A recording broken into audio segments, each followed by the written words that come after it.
So at this stage, the yeast will have completely finished fermenting all the sugar, turning that into alcohol for you.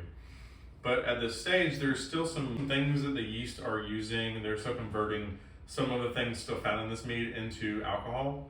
And so things like acetaldehyde, where like the final stages of that, it's kind of like a green apple-y kind of taste. You might notice that if you try the mead during the fermentation. And so that will, like those kind of compounds will continue to be consumed by the yeast and then turn into alcohol. And that also continues to just clean up and clarify that mead. So right now it's gonna be a little hazy. I'm gonna crack this open for us and we're just gonna see that the fermentation is kind of stopped. You can see the bubbles will have ended and it's gonna be kind of like a still liquid in there, and you can see. So the bubbling is completely stopped in my ferment.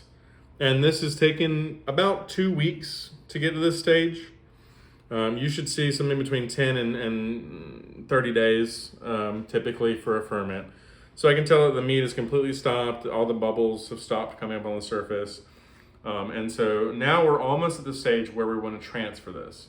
So we're just gonna now that I'm inspecting this and seeing that the fermentation has stopped, I'm gonna give it another week or so, and I'm gonna just let that yeast continue to clean up the compounds that are still in that ferment. The next steps for you guys are gonna be transferring the mead and just watching it get more and more clarified as time progresses. The yeast will kind of clump up together and settle to the bottom of the tank, and that's called flocculation.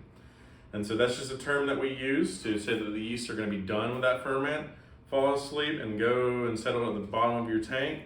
And at that stage, about a week from now, we'll be using that outlet spout to transfer the mead to your secondary vessel. All right, I'm gonna get a little mead out of this and see what it tastes like. Let's see. Yeah, so on the nose, I'm just getting a lot of the floral quality of the honey. There's still a little bit of yeastiness, but it's still a very young mead.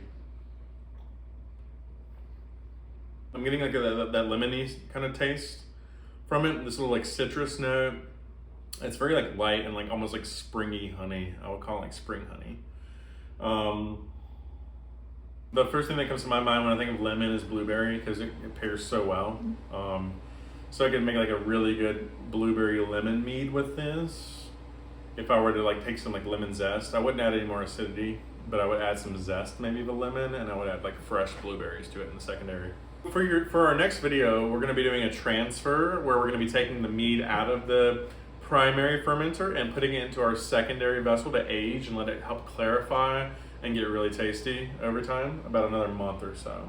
Yeah, we'll be using the spigot that's on the tank. We'll be attaching the tube to it to do a transfer into the secondary vessel. What's really cool about this mead kit is that once you're able to transfer off of the primary vessel, you can continue to use it to ferment if you want to get more honey.